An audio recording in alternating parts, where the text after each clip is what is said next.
And from Rays of the One Light, weekly commentaries on the Bible and the Bhagavad Gita, written by Swami Kriyananda and based on the teachings of Paramhansa Yogananda. This week's reading is entitled Ego, Friend or Foe. Truth is one and eternal. Realize oneness with it in your deathless self within. Jesus Christ begins his Beatitudes with the words, "Blessed are the poor in spirit, for theirs is the kingdom of heaven." To be poor in spirit in such a way as to merit the kingdom of heaven doesn't mean to be poor-spirited. Rather, it means to see oneself as owning nothing, since all belongs to God. For all is a manifestation of his consciousness. St. John of the Cross wrote, "If you would own everything, seek to own nothing." That which the ego relinquishes, offering up to soul consciousness, is reclaimed forever in cosmic consciousness. Nothing is ever lost. Yogananda tells the story in Autobiography of a Yogi of the levitating saint, Baduri Mahashaya.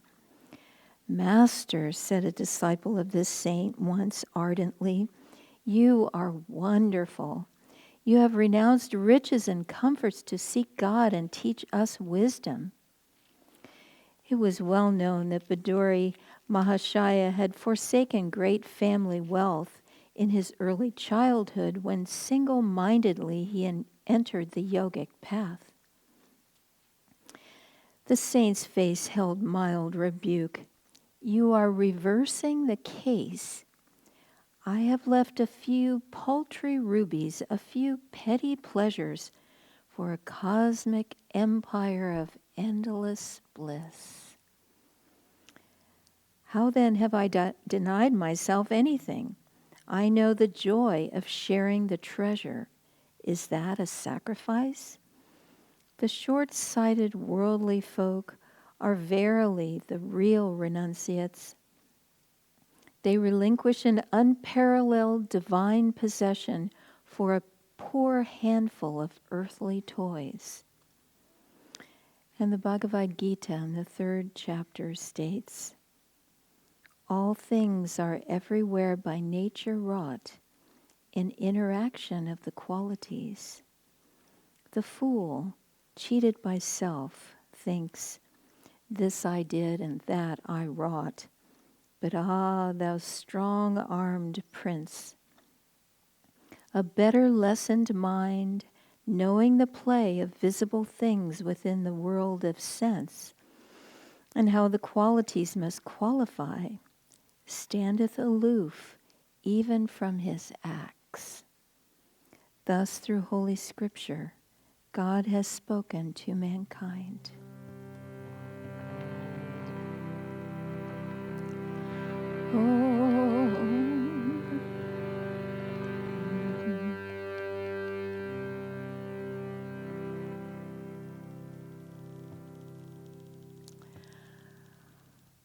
Well, I thought I would start with a little story. This is from my own life, a true story. And this incident happened during the very first years back in 2003 and 4 when Dharmadas and I were helping Swami to start Ananda in India. And I used to love to go all over Delhi and it was my job to help buy furniture and appliances for the houses that we rented there, creating ashrams. And I just was in heaven with all the workmen, and they didn't usually speak English, so I had to get creative on trying to figure out how to communicate. I remember there was a wonderful artisan. He did framing for pictures and different things that we had. And he was deaf. And he was the one who understood me perfectly. We just got along so great. And his brother, who had hearing and could speak and everything, would come in and interrupt us and try to, work the deals. And his brother would just go, "No, you don't understand." And we would have this wonderful rapport. Just such a dear soul. Anyway, one time, just like I do now, the last time I went to India was 2019 with Dharmadas and his family, and I had a great time just buying things, little things for our boutique, which many of them we still have online and in our physical boutique here. Well, this tendency started long, long ago when I first came to India. And I was especially enamored of the fabrics. Beautiful, beautiful, pure silks and crepe silks and embroidery that was just made in heaven. Just things I had never conceived of here in Walmart and Target, and they just don't have beautiful things like India does. So a friend of mine who, shall we say, she was, this story is about ego, okay? So my friend is extremely self-possessed. She's like a queen. And everywhere she goes, she's extremely put together. She was riding on a train with Jyotish and Devi and Swami at one point, and Swami turned to Devi. This lady couldn't hear, but he said to Devi, she was so obviously a man in her last life. And Devi was like, what?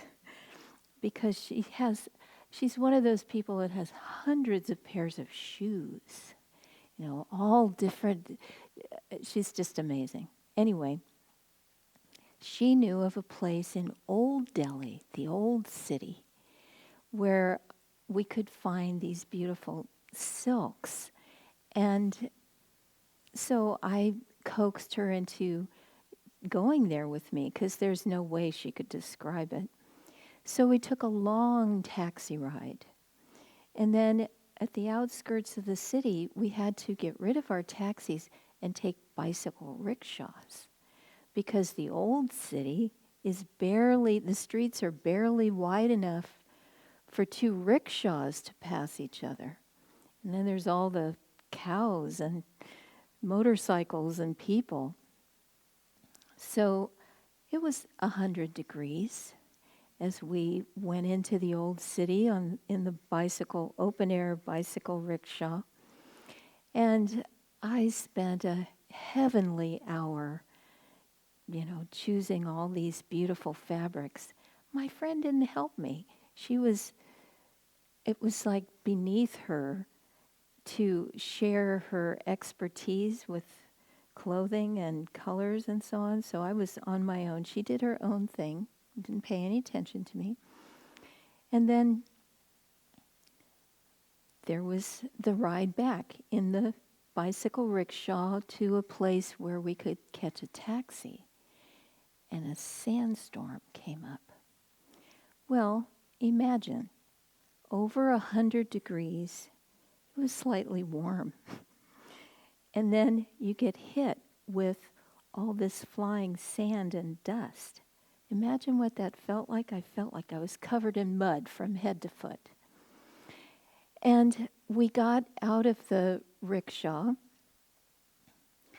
and I was exhausted from the work, from the trip, from being hungry and thirsty and covered in mud.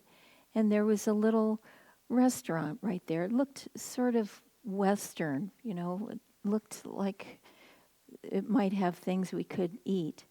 And so we decided to go in there. And I put down my bags and just sort of collapsed in a heap in the chair. Well, my friend had gone through this sandstorm looking like Lawrence of Arabia. You know, she had her dupatta, her long scarf, and she just put it over her mouth like this, over her head, and looked like a queen, perfectly straight back, regal bearing, beautiful, put together. Her hair wasn't even mussed. Meanwhile, I just looked like a rag. So we're sitting there in this restaurant, and a camera crew comes in from a television station, and they see these Westerners, and they wanted to interview us. And I was at my lowest point. I felt like crawling under the table. Did not want to see anybody, talk to anybody, and be on national TV. It's like the last thing I wanted. Meanwhile, my friend was completely self-possessed. With her coffee cup in her hand, she proceeded to just give this little discourse about, coming to India and how beautiful it was, and just spoke gorgeously. And they said, "And you, what do you want to say?" Nothing. She said it all perfectly. So this is a little example of the ego. We have both inside of us. My friend who is an example of what the Gita says, this I did and that I wrought, drawing everything to themselves, being in control, in command, always on top of things. The superiority complex.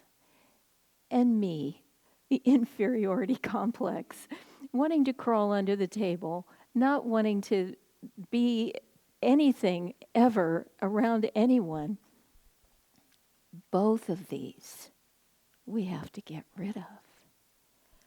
Both of them are not our true self. We think we are this body, and Yogananda says that's a definition of ego. The soul identified with the body. But what is this body? We are born, and it seems like such a new creation. But it's all recycled atoms. We have atoms from all sorts of stars and other universes, other bodies, other beings.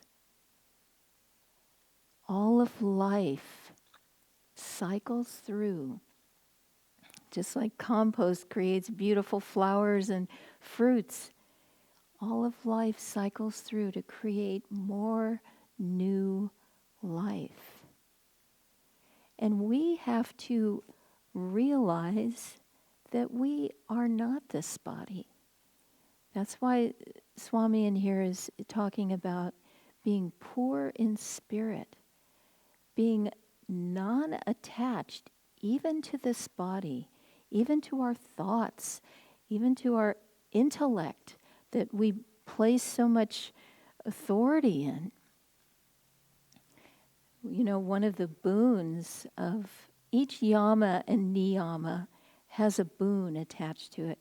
And the yama of non-attachment to this body, to things, to anything, the boon that comes when you practice it perfectly is that you remember all your past lives. And that's because if you're not attached to this body, you're able to remember all your other bodies. So that's what we're aiming towards. That's why Swami did this story of Baduri Mahashaya. Perfect non-attachment.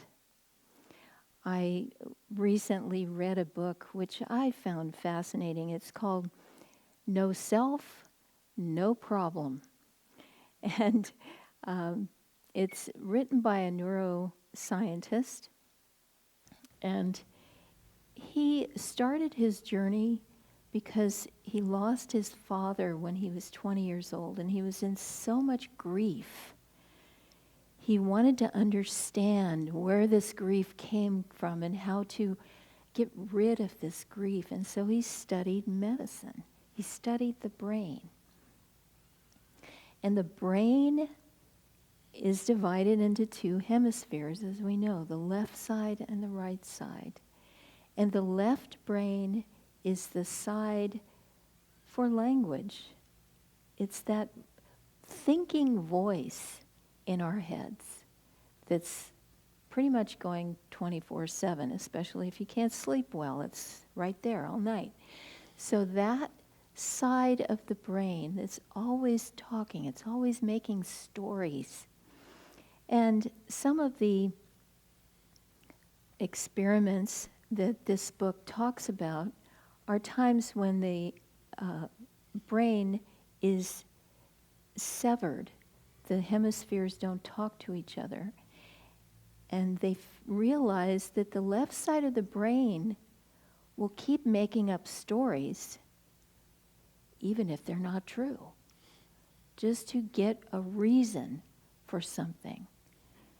And what we have to do is grow in intuition, develop the right side of the brain, so that what we can perceive is true. I was reading an article about the power of mantra. And mantra, the word comes from manas, which means the linear mind, the intellect, the thinking brain, and tra, which means to transverse. So what mantra does when we practice our Hong Sa meditation technique, or that's why I wanted to play Om Guru, whenever we repeat a mantra, and Om Guru is a wonderful, simple mantra that Swami Kriyananda would recommend when people asked what a good mantra would be to say, because it's very simple and easy to remember. But when we practice mantra, what happens is that the thinking brain transfers over to the intuition brain. And the stories that we tell ourselves, the things that we think about, that's what creates our perception. And the more that we can get into the intuitive side of our brains, the more expanded our perception becomes. So it's fascinating and wonderful to me to explore science in relation to the yogic teachings. Another thing this article said was that Sanskrit, being such an ancient language, Devanagari, the language of the gods, it's the root of other languages, and it has a particular effect on the brain. Even science can tell that.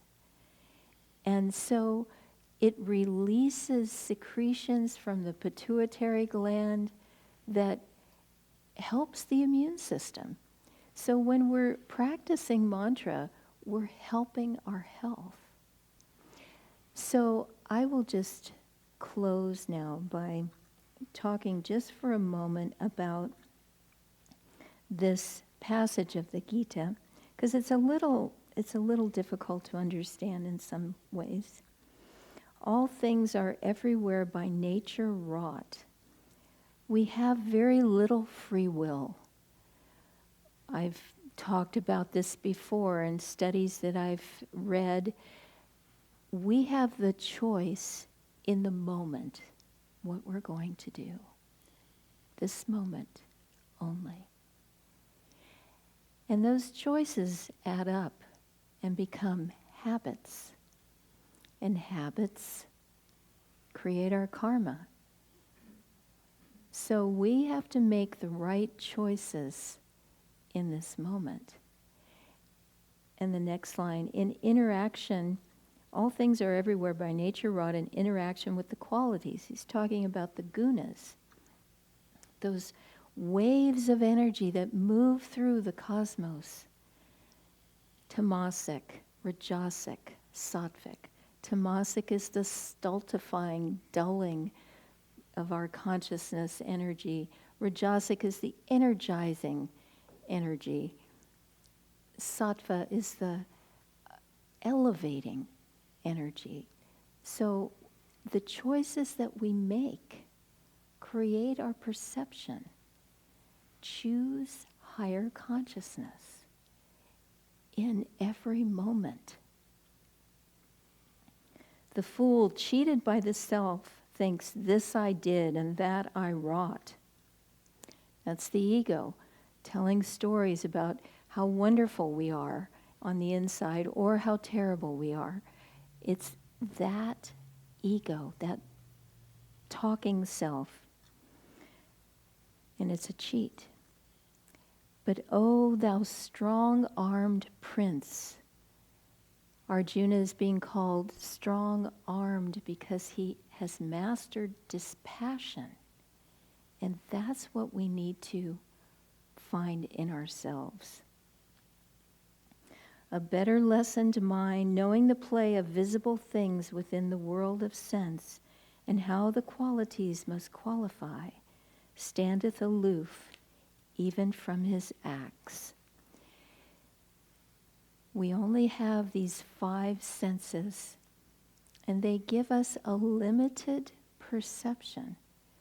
We think that they're all in all, and that's all there is, but it's not so. Even in the animal kingdom, there are other senses. People have a very small spectrum of awareness. But the more that we can get into this right brain intuition, the more our perception opens up until we realize that God is everywhere and in everything.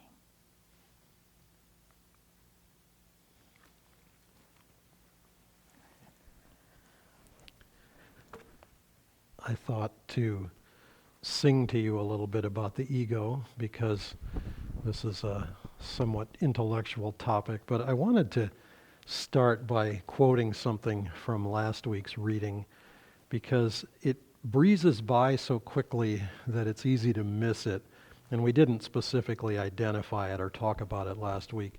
And it's such a gentle line, but there's so much in it. Swamiji says, he's talking about the ego and the spectrum of reality that it represents. He says, self-consciousness manifested as ego is an incentive to deliberate self-development. Later in this process of development, however, the ego becomes an obstruction. And this is the beautiful line that is so understated. Inevitably, new spiritual aspirants do not emerge effortlessly from the vortex of ego consciousness. Yeah. Inevitably, it's a bit of a challenge. So the song I'm going to sing is one of Swamiji's, and it's one of my favorites. There is so much in this. We could do a whole class just on this one song, but this is More Boxes, No Thank You. And this is normally done in a group, so you're going to miss some of the color and flavor, but and I will take my mask off after I sing this, but I'm following the rules here. The box is the ego, just a little heads up here. A sailor from England remarked to a foe, the reason we win is we pray as we go. Yeah, but we pray it well and just look at our dead. Ah, but we pray in English. The Englishman said, I, my, me, mine, I, my, me, mine, I, my, me, mine, I, my, me, mine, I, my, me, mine, I, my, me, mine, I, my, me, mine, I, my, me, mine. I had a little box when my Lord made me, and in that little box I did put a tree, a pony, a teddy bear, a bright green sled, everything around me that my eyes did see. How can a little box ever hold a sled? A pony and a tree puzzles my poor head. It can't, of course, but in a tiny baby's mind, this mighty world becomes a little box instead. Well, as I grew older, my box grew too, held airplanes and ships and a birch canoe, and school books, a foreign trip and college proms, good times and friends aplenty, yes, and also you. But somehow in this box would only fit one school, one family, one country, and one social rule, and certainly one church for only my ways right, and anyone with other ways is just a fool. Well, so I used to think, but now I must confess, at judging fools I wasn't any great success. Truth somehow lived without me, though I called it mine. What box could hold the world? It's just preposterous.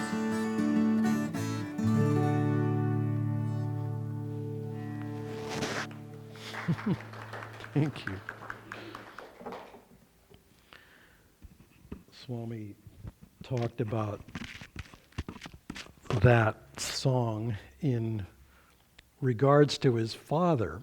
His father had never really tuned into the music that Swami wrote or the work of his life, really creating Ananda and sharing spiritual teachings. But when Swami wrote this song, he shared it with his dad, because his dad had a keen sense of humor, and he did appreciate the song. He appreciated sort of the ridiculousness of it in a certain way. The line or the passage where he's talking about, but somehow in this box would only fit one school, one family, one country, and one social rule, and certainly one church, for only my way's right, and anyone with other ways is just a fool.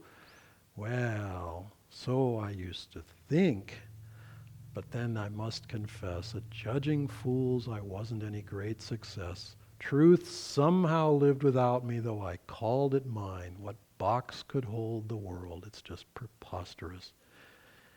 What Nirmala was suggesting is we have to grow beyond the little perception, beyond the story that we're telling ourselves. I'm going to segue on to what she was describing, because she gave me some of the points of this article and book that she read that are just fascinating. These studies where the brain in certain people, the hemispheres are completely separate, and when they encounter something unexpected, they will ask the person, what does that mean? And immediately there's a story. Immediately there's a reason. The reason is pure fantasy. There's absolutely no bearing on reality, but it's like that left side of the brain has to make up a story, has to explain it, has to say, why did it happen? And meanwhile, and it's just nonsense. We often color the world that we see with an explanation with a perception that's just dreamed up. And we have to grow beyond that. We have to see that it's a big world. There are all kinds of different ways of looking at it. And yet we also have to stay true to what's our own. The first song that we sang today, Truth Can Never Die, contains some challenging thoughts in this regard. Cowards see but pride in singularity. Oh, never mind if men are wrong so long as they agree. Yeah, well, guess again.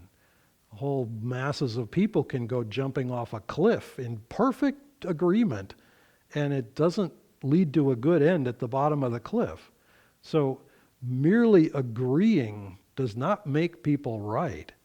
And the only way to know is to go inside and to find that intuitive realization within. And one of the beautiful things that comes from this, that results from this, is the ability to respect people that we don't agree with.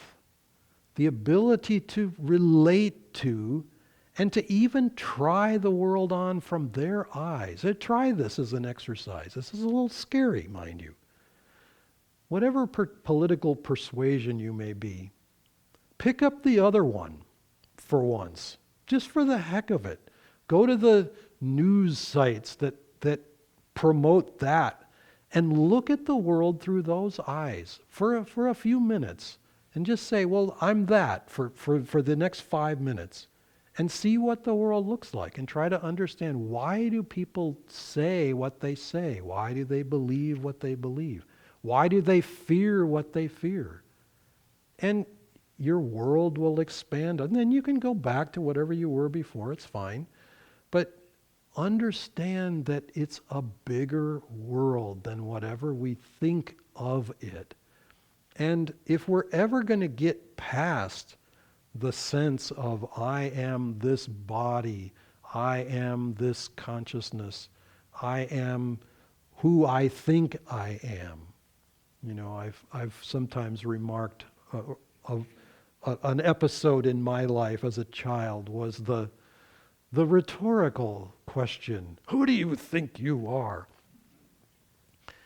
There's a true story of this in regards to Queen Elizabeth and her now late husband, Prince Philip, used to play tricks on her. And at one point he hid the corgis in a cabinet in the room, one of them or two of them, I don't know how many, but in one of the little sideboards in the dining room where they were having dinner. And she wondered where they were. And then there was this, kind of scratching and whatever. And, they finally figured out where the corgis were. And she, wagged her finger. And without missing a beat, he says, who does she think she is?